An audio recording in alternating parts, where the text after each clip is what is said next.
Insight Daily Radio. Conversations with today's most influential authors, actors, musicians, artists, and creative minds. In the wake of scandals rocking the Catholic Church, Pulitzer Prize-winning author Michael D'Antonio has just written Mortal Sins. One of the reasons I thought it was important to write Mortal Sins was to put the scope of the sexual abuse scandal on display for everyone to understand. Case by case, it's hard to recognize, but there have been more than 500 Catholic priests sent to prison for child abuse in the United States alone. There have been thousands of lawsuits. There have been more than $3 billion paid in settlements. Tens of thousands of people have been abused. There have been cases where single priests have molested or raped 200 or more children.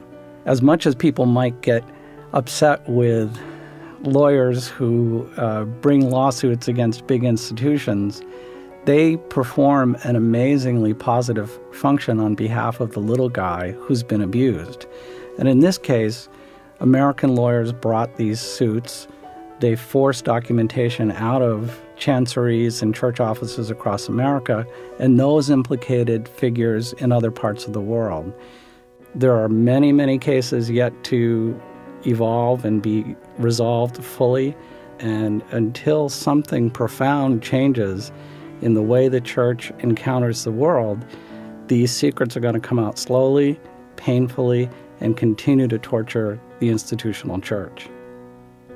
Perhaps the most inspiring character in Mortal Sins is the Rev Thomas Doyle, who was and remains a Catholic priest in good standing, but yet has spent his adult life serving the cause of victims of abuse.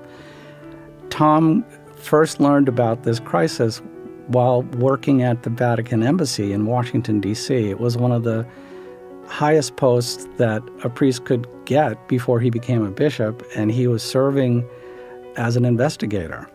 Tasked with looking into one of these cases, he discovered that it was just the tip of the iceberg and wrote a report that cautioned the church against hiding these cases and warned that it would be liable for perhaps billions of dollars in legal settlements if it didn't get control of the abuse crisis.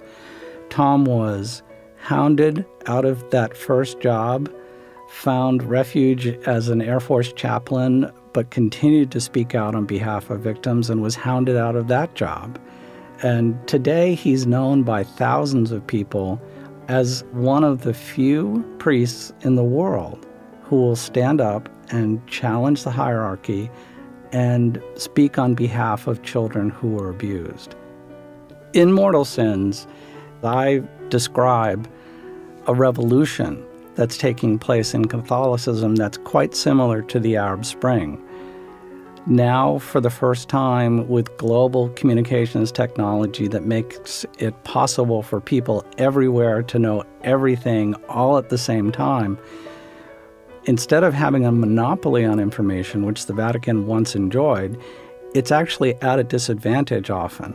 So if somebody discovers a document in Los Angeles that implicates a parish and a diocese in Rome, they can communicate instantly with attorneys and activists across the globe.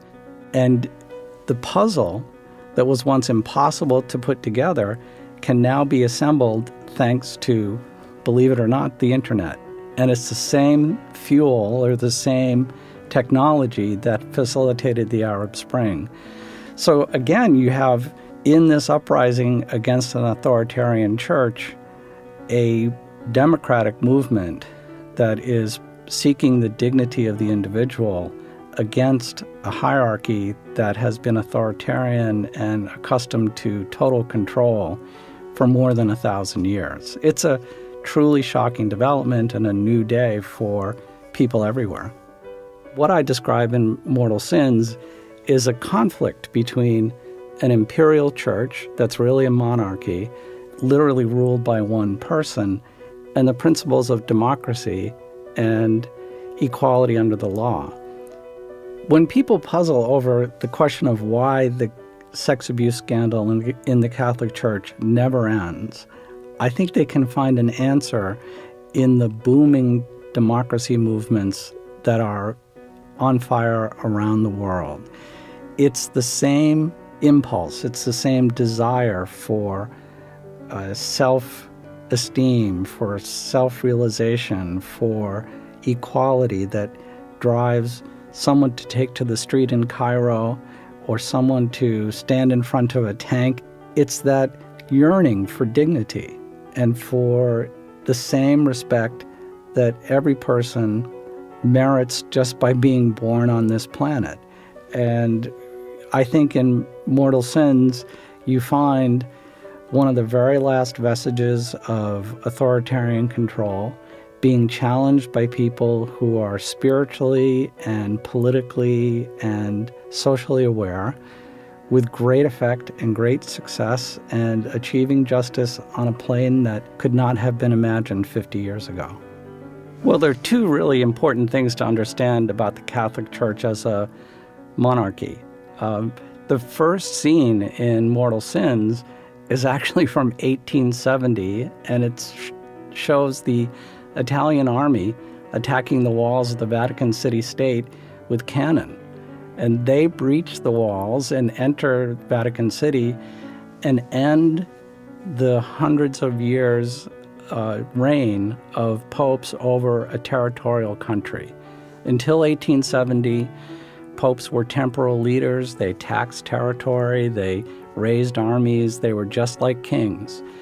After 1870, Catholicism was a moral empire, and all of their authority was based on being right about what was good and evil. So you go from this moment of Catholicism being forced out of territorial claims and into a moral pose to modern times when, due to the sex abuse crisis, they're synonymous with immorality, and you have a shocking dichotomy. And that's the great paradox of this abuse scandal. On a historical basis, what's happened to the church is profound, and it'll never be the same after this abuse crisis. Michael D'Antonio, author of Mortal Sins: Sex, Crime, and the Era of Catholic Scandal.